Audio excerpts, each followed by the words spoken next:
YCP కార్యకర్త సింఘయ్య మృతి case పలు కీలక మలుపులు తిరిగింది. తొలుత వైఎస్ జగన్ కాన్వాయ్లోని వాహనం తగిలి సింఘయ్య మృతి చెందారని ప్రాథమికంగా పోలీసులు తెలిపారు. ఆ తర్వాత జగన్ కారు కింద పడి సింఘయ్య మృతి చెందిన వీడియో వైరల్ అయింది. ఇక దీంతో సింఘయ్య మృతి కేసులపై గుంటూరు జిల్లా ఎస్పీ సతీష్ కుమార్ స్పష్టత ఇచ్చారు. జగన్ కారు చక్రాల కింద పడి సింఘయ్య మృతి చెందారని పలు సెక్షన్ల కింద కేసు నమోదు చేసినట్లుగా తెలిపారు.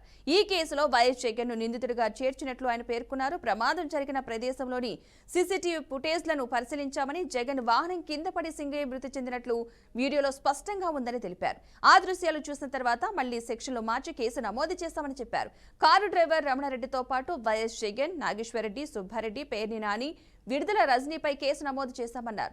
దొరికిన ఆధారాలతో కేసు విచారణ చేపట్టామని చెప్పారు. 14 వాహనాలకు మాత్రమే అనుమతి ఇచ్చామని, కానీ 50 వాహనాల్లో వైసీపీ శ్రేణులు వచ్చారన్నారు. చట్టపరంగా నిందితులపై చర్యలు తీసుకుంటామని ఎస్పీ సతీష్ కుమార్ వెల్లడించారు. మనకి 18/6/2025 ఎక్సీఎం గారు సతనపల్లి స్టాచ్యూ అన్వీలింగ్కి వెళ్ళడానికి ఒక కాన్వాయ్ అంటే 11 వెహికల్ ప్లస్ 3 వెహికల్ పర్మిషన్ ఇవ్వడం జరిగింది. కానీ మన తాడేపల్లి నుంచి సతనపల్లి స్టార్ట్ చేసినప్పుడు దాదాపు 50 వెహికల్స్లో మన ఏటుకూరు రోడ్ బైపాస్ దగ్గర వచ్చినప్పుడు అక్కడ ఒక యాక్సిడెంట్ జరిగింది. యాక్సిడెంట్ జరిగినప్పుడు అక్కడ ఒక పర్సన్ లాన్లో పడుకు పెట్టడం జరిగింది. ఇన్ఫర్మేషన్ వచ్చిన తర్వాత మనం 108 అంబులెన్స్కి చెప్పి హాస్పిటల్ తీసుకుని వెళ్ళడం జరిగింది. వ్యక్తి పేరు సింగయ్య, వెంగళపాలెం నుంచి. హాస్పిటల్లో బ్రాడ్ డెడ్ అని చెప్పి డిక్లేర్ చేశారు.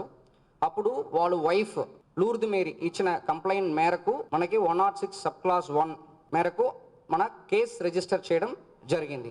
తర్వాత మనకు ఉన్న సీసీటీవీ ఫుటేజ్, తర్వాత డ్రోన్ వీడియోస్, తర్వాత అక్కడ నిలబడుతున్న వాళ్ళు తీసుకున్న వీడియోస్, ఇదన్నీ తర్వాత విట్నెస్ స్టేట్మెంట్స్ పరంగా మనకు ఎవిడెన్సెస్ వచ్చింది.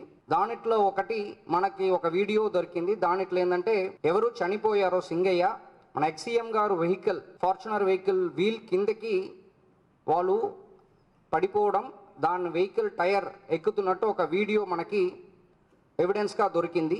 దాని మేరకు మనం 106 సబ్ క్లాస్ 1 బిఎన్ఎస్ సెక్షన్ని మళ్ళీ 105 బిఎన్ఎస్ కిందకి మనం మార్చడం, అలాంగ్ విత్ 49 బిఎన్ఎస్ కిందకి సెక్షన్ని మార్చేసి దానిట్లో ఉన్న డ్రైవర్, తర్వాత ఎక్సీఎం గారు, తర్వాత నాగేశ్వర్ రెడ్డి, సుబ్బారెడ్డి గారు, పెర్నాని అండ్ విడుదల రజన్ గారు అందరినీ కూడా అక్యూజ్డ్ కాలంలో యాడ్ చేయడం జరిగింది. సో ఇది మన ఫర్దర్ ఇన్వెస్టిగేషన్లో ఇంకా ఇన్ డెప్త్ ఇన్వెస్టిగేషన్ చేస్తూ కేసుని యాజ్ పర్ లా ఫైనలైజ్ చేస్తాం. మనకి అంశానికి సంబంధించిన పూర్తి సమాచారాన్ని మా ప్రతినిధి వాసు అందిస్తారు. వాసు, చెప్పండి. రైట్ పద్మ, వైసీపీ అధినేత మాజీ సీఎం జగన్మోహన్ రెడ్డి ప్రయాణిస్తున్న వాహనం కింద పడి ప్రాణాలు కోల్పోయిన సింగయ్య కేసులో గుంటూరు జిల్లా పోలీసులు తాజాగా మరో 2 సెక్షన్లను బిఎన్ఎస్ 105, 49 అనే 2 సెక్షన్లు అయితే చేర్చారు.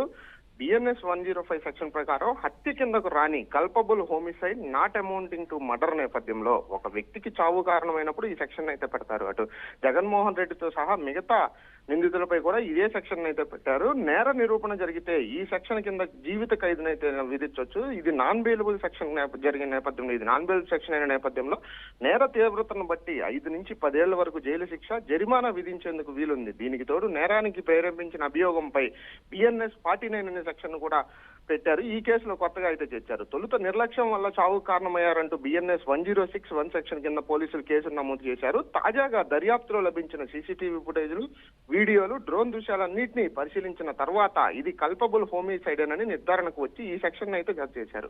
ఈ ఘటన జరిగిన సమయంలో కారులో ప్రయాణించిన వారిపై ఈ కేసును అయితే నమోదు చేశారు. అందులో జగన్మోహన్ రెడ్డి A2గా ఉన్నారు. మిగతా జగన్మోహన్ రెడ్డితో పాటు జగన్మోహన్ రెడ్డి డ్రైవర్ అయిన రమణారెడ్డి, అటు కె నాగేశ్వర్ రెడ్డి PA ఎవరైతే ఉన్నారో అతని మీద, మళ్ళీ వైవి సుబ్బారెడ్డి మాజీ ఎంపీ నాని, విడుదల రజనీ కూడా ఇందులో ఉన్నట్లుగా తెలుస్తుంది. వీరందరి మీద కూడా ఇదే సెక్షన్ అయితే పెట్టినట్లుగా గుంటూరు జిల్లా ఎస్పీ అయితే చెప్పారు. ఈ కేసులో డ్రైవర్ రమణారెడ్డిని ఇప్పటికే పోలీసులు అయితే అదుపులోకి తీసుకున్న నేపథ్యంలో జగన్ ఆసుపత్రిలో చేరడానికి ముందుగానే సన్నాహాలు అయితే చేసుకుంటున్నారు. దీనికి సంబంధించి అటు బెంగళూరు ప్యాలెస్ నుంచి అజ్ఞాతంలోకి వెళ్లి బెయిల్ కోసం అనారోగ్యం సాగుతో విక్టోరియా ఆసుపత్రిలో చేరాలని ఆలోచించినట్లుగా తెలుస్తుంది. ఇప్పటికే నమోదైన కల్పబుల్ హోమిసైడ్ కేసులో బెయిల్ రావడానికి సాధారణంగా 90 రోజులు అయితే పడుతుంది. ఈ పరిస్థితుల్లోనే అనారోగ్యం సాకుతో బెయిల్ వచ్చే వరకు విక్టోరియా హాస్పిటల్లోనే ఉండాలని జగన్ విక్టోరియా హాస్పిటల్ మేనేజ్మెంట్ తో చర్చలు జరిపినట్లుగా తెలుస్తుంది. Padma. Right, thank you Vasu.